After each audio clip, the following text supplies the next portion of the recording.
everyone. Welcome to Asia Decoded. I'm Priyanka Kishore. In this podcast, we'll cut through the noise on global trade and tariffs. In just 30 days in office, President Trump has unleashed a wave of uncertainty that has thrown global trade and policy into disarray. From announcing tariffs on close allies like Canada and Mexico, to hitting China with a 10% tariff, stripping and then restoring its de minimis status, and threatening all trading partners with reciprocal measures, his actions are creating an environment of confusion and unpredictability that doesn't benefit anyone. Is this how the next 4 years are going to be? Who better than someone with a ringside seat to global trade and policy making for more than last 30 years to help us make sense of it all? Our guest today, Stephen Olson, began his career in Washington, D.C. as a U.S. trade negotiator and has since lived and worked in senior executive positions in Asia and the Middle East. His vast experience straddles both the private and public sectors. Currently, Steve is a visiting fellow at the Institute of Southeast Asian Studies, Yusuf Ishaq Institute in Singapore. He is also a member of the World Economic Forum's Global Futures Council on Trade, where he co-heads a joint work stream on geopolitics. In addition, Steve holds academic positions at several prestigious institutions, including the Clayton Yetter Institute of International Trade and Finance, the Shar School of Policy and Government, and the Capital University of Economics and Business in Beijing.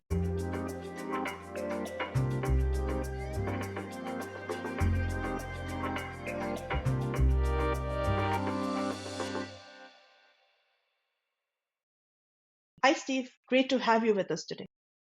Well, thank you very much, Priyanka. It's a real pleasure to be here. I always enjoy our conversations and I always learn something. So I'm looking forward to it very much. That is very kind of you. Now, I want to start with the thing that's literally keeping all of us awake, as President Trump often makes his tariff announcements late into the Asian night. So tell me, what is your assessment of his trade policy so far? Is it playing out as you thought it would? What is surprising you?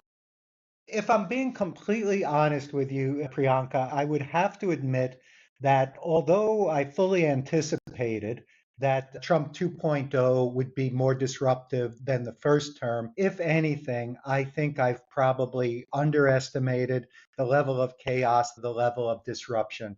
I certainly was not expecting to see seemingly serious conversations about acquiring Greenland, turning Canada into the 51st state, and taking control of the Panama Canal again.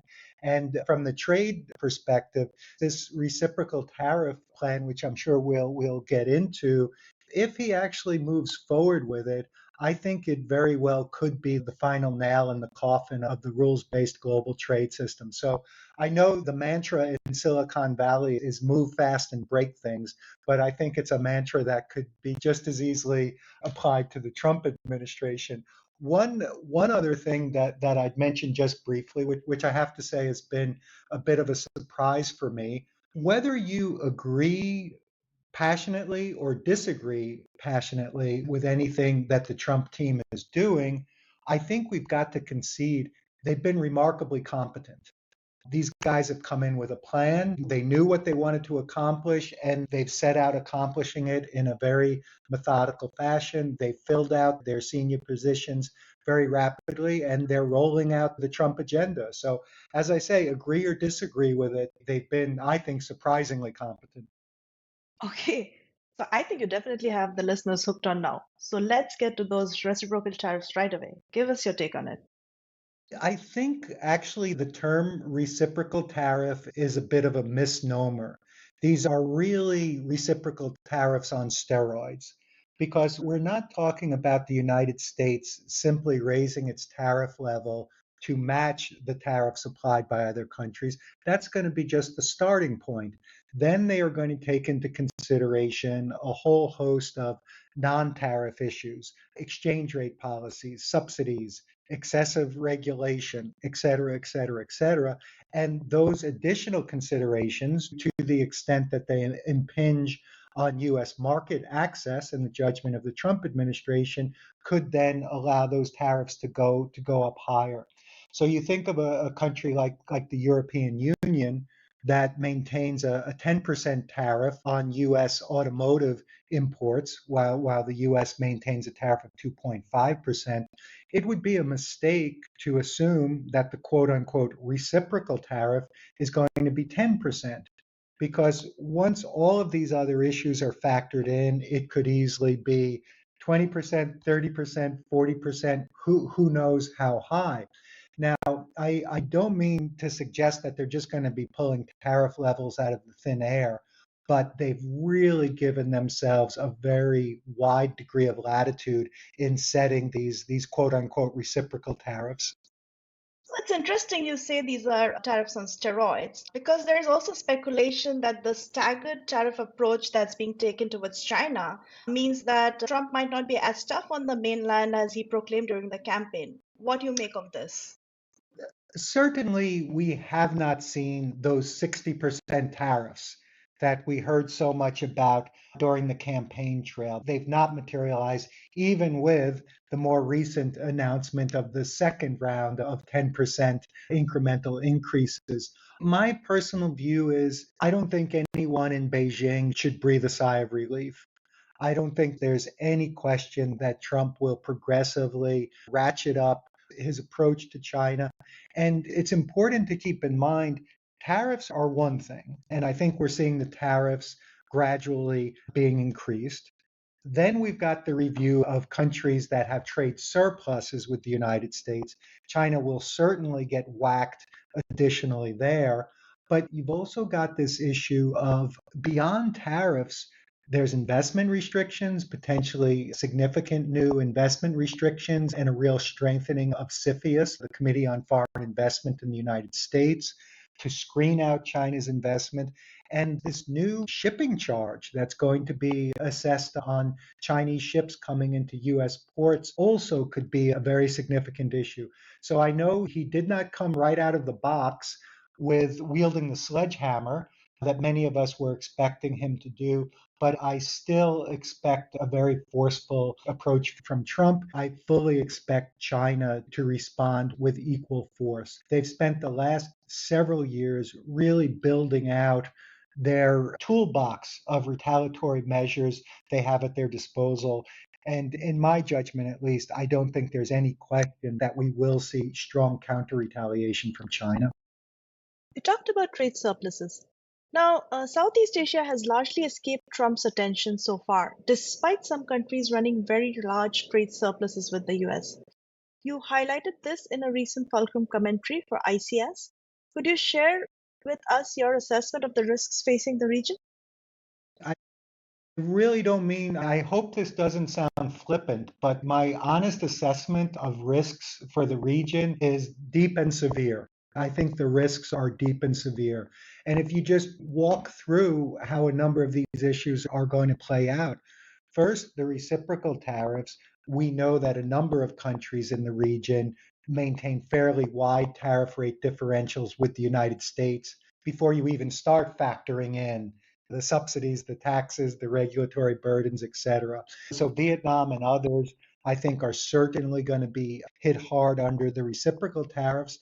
But you've also got the executive order that he signed on his first day in office to take a look at countries that maintain trade surpluses and recommend and provide the president with recommendations. It's a foregone conclusion that that will mean additional tariffs. So again, Vietnam, I think, is going to have a bullseye on its back, but also Malaysia, Thailand, and Indonesia. The other comment I'd make, and this doesn't seem to be getting the attention it should, but the region, of course, for years now has been deeply integrated with China. China long ago surpassed the United States as the primary trade and investment partner for most, if not all, countries in the region. And that's something that's been sensible and that's been mutually beneficial for all the concerned parties. But this, I think, is going to be viewed with increasing suspicion in the United States as Trump ratchets up the restrictions. And the question will come to the forefront, are these countries in Southeast Asia either intentionally or unintentionally being complicit in helping China circumvent either the tariffs or any of the technology restrictions?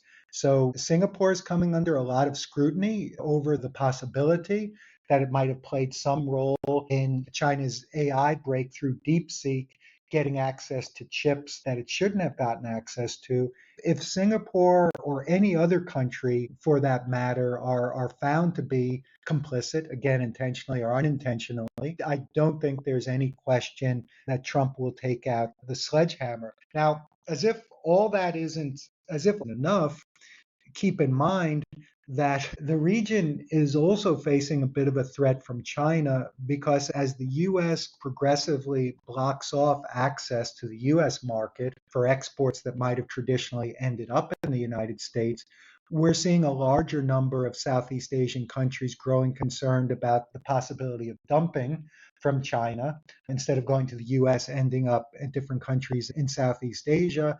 And they're preparing or have already taken anti dumping actions, which is only going to exacerbate tensions with China. So they're potentially at least going to have problems both on the US side of the ledger and the China side of the ledger. And finally, the last point I'll make on this, which I think over the longer term could actually prove to be most significant, is if Trump moves forward, even with just a portion of what he's talking about, as I said at the top, I think it could be the end of the rules based global trade system. Now, most of the countries in Southeast Asia owe their remarkable economic development trajectories to access to a rules based global trade system where trade barriers are progressively reduced instead of increased, and people play the game by a set of mutually agreed trade rules. If we're now tilting back in the direction of a pre 1948 system, law of the jungle, the big fish eat the little fish, and might makes right, that's going to be very bad for the smaller trade dependent economies in the region. Those are very sobering thoughts, Steve, but I think they needed to be said, and I agree with most of what you've said, almost everything. I do want to talk a bit more about the US side of the ledger because President Trump is doing all that you said he's doing, but he also seems keen to negotiate bilateral deals. But at the same time, he has very little regard for free trade agreements. So, what are these deals? Are these like the phase one deal that he negotiated with China? Is it only going to benefit the US, or can the country on the other side expect something? Well, you're absolutely right. It is more than a little bit perplexing, but as best as I can judge, I think the previous phase one agreement with China will be the starting point. I think we're going to see heavy mercantilist overtones. We know that President Trump views trade as a zero sum game. And if the United States has a trade deficit, that tells Trump that the US is quote unquote losing the game of trade. So I think we're going to see these agreements include heavy commitments on trade purchases, but I think this time around he's going to go a lot further. And I think, we're also going to see potentially investment commitments about numbers of jobs created in the US, and literally everything but the kitchen sink could be thrown into these agreements. Will not be limited to trade because we've seen already. I mean, think about poor Mexico and Canada. They're facing 25% tariffs. Now, is that the result of an alleged unfair trade practice or a trade violation? No, it has nothing to do with trade. It has to do with fentanyl and immigration. The United States had a 24-hour trade war with Colombia. Was that trade war about trade? No, it was about a dispute over whether U.S. military aircraft could deliver deportees back to Colombia. So, what we're seeing with Trump is really an everything's on the table approach to trade. In terms of what some of these agreements that the United States will at least attempt to negotiate, I think certainly heavy mercantilist overtones, commitments on purchases of US products, but I think clearly we're also going to see this wider basket of conditions being brought into these agreements. Now, in terms of what do other countries have to give up and will other countries get anything out of these agreements, my advice to any country that finds itself in this situation is ascertain Trump's price because honestly, it's not clear to me if he needs to see actual progress or if he just needs to see some symbolic steps that he can spin to a domestic audience to say, well, look, I won, they back down. I don't know the answer to that question. On some days, it appears to me it's all about symbolism. And on other days, like today, for instance, I think to myself, no, he really does want to see some significant concessions. But that would be one of the first steps. And if you can, quote unquote, buy off Trump by taking some modest steps and let him take a victory lap, then my advice would be do it. I doubt modest steps would work. Maybe a few Trump towers. Well, although it's now gone by the boards, keep in mind Canada got a reprieve, at least a temporary reprieve from the 25% tariffs for doing nothing more than appointing a fentanyl czar. I mean, my goodness, what appointing a fentanyl czar? That's, that strikes me as a pretty painless quote unquote concession for the Canadians to have made. So we'll see. Okay, that's actually interesting.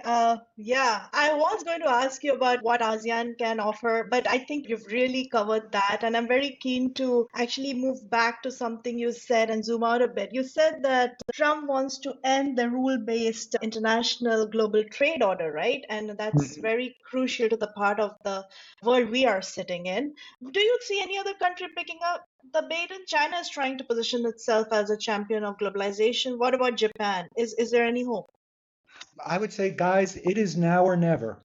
For those countries in the world that have traditionally supported and traditionally benefited from an orderly, predictable, rules based global trade system, I would say to them, guys, it's now or never, because the architect and the historical leader of that system is not only no longer playing those roles, that country is now actively taking a sledgehammer to this system and trying to blow it up. So whether it's Japan, whether it's Australia, whether it's the EU, whether it's Canada, whether it's other consortiums of these countries working together, if they really believe in this, now is the time where they've got to step up. The US is leaving a vacuum.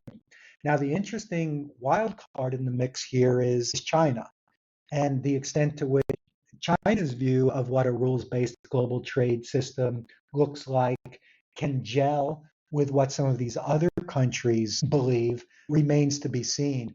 But I think now is the time for one or more countries to really step up and, to the extent they can, try to fill that void being vacated by the United States. Right. Yeah, I think I do hope that does happen because we all know the benefits of trade, at least the ones who follow it very closely. As an extension, I also want to talk about multilateral agreements. You are Mhm. a trade specialist. You've sat through these negotiations in the past. And do the existing agreements like CPTPP, RCEP, IPEF have much relevance? And particularly RCEP because it connects China to ASEAN and other countries, and that is exactly what the US doesn't want. Right, right. I would say, in terms of agreements that the United States is a party to, I would say consider those agreements to be largely null and void.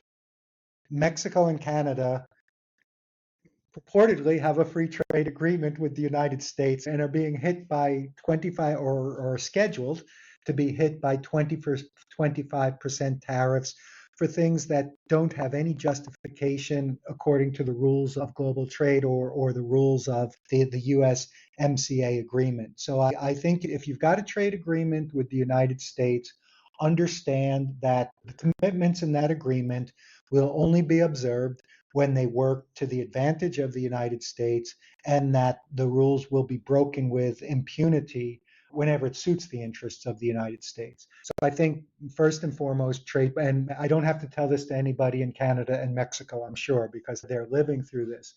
Now, the interesting thing about some of the other agreements that you mentioned is I see a real opportunity here. And I see in particular an opportunity for CPTPP to, as that rules based global trade system continues to sort of fall apart in front of our eyes, I think now is the time to get ambitious about CPTPP, both in terms of the membership in CPTPP and the other countries that might view it as kind of a safe harbor as that traditional orderly rules-based system continues to fall apart. Something like an expanded CPTPP, I think, becomes more attractive. And I'd also be ambitious in terms of the rulemaking. Keep pushing the envelope forward on rules in important areas like digital rules, et cetera. RCEP, I think, is a similar opportunity, but just frankly speaking, I don't think it is as much of an ambitious deep integration agreement as the CPTPP is. But I would say now is time to get even more ambitious about what we do with these trade agreements. Okay, Steve, you gave us something positive at the start. You said the Trump administration is very confident.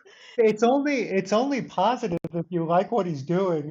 People competently doing stuff that you oppose is not necessarily good news. But yes, Really looking very hard here. I want you to give me something more positive. So, okay.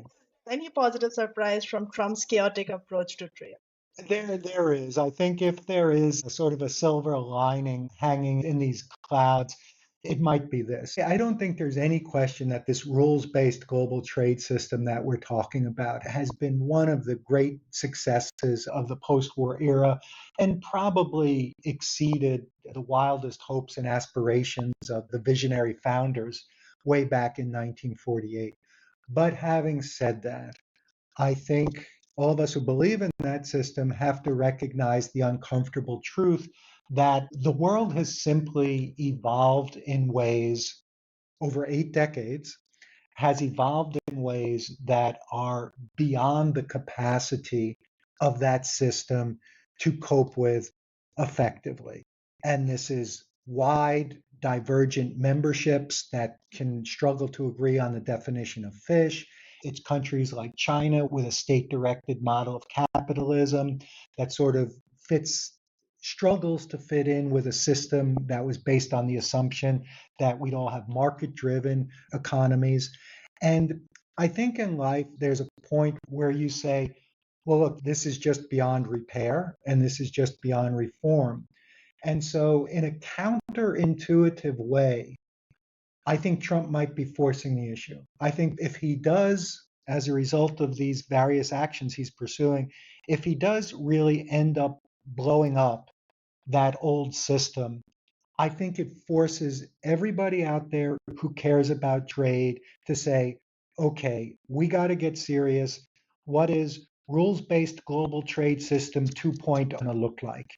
And really, this could be the catalyst that really jumpstarts that progress. Because, Priyanka, you and I have been watching this for far too many years, where this is going to be the year where we really reform the WTO. Well, I don't know about you, but my hopes for quote unquote WTO reform are less than optimistic. And so the silver lining to the cloud of Trump potentially blowing up that system is it forces a serious discussion and it forces countries into a leadership role in figuring out, okay, guys, rules-based global trade system 1.0 had a great run. It was fantastic while it lasted, but it's now time for global trade system 2.0. What's that going to look like? I do not know what that would look like, but I think we are way overdue to start the conversation. And if that happens in a serious way because of Trump, that might be the silver lining in the cloud for us. Thanks, Steve. Thanks for giving us some optimism. I must also say you have given me and the listeners a lot of food for thought. I do hope we have some policymakers amongst our listeners who can, probably help us realize some of these future projections that you're talking about in terms of the world trade order. Thanks again for joining us today. It was great having you on. Well, it was a real pleasure, and don't hesitate to reach out if I can help with anything in the future. Thank you. Thank you very much. To our listeners for tuning in. I hope you enjoyed the conversation. Do check out Asia Decoded Substack for more insights into Trump's tariffs and its implications for Asia.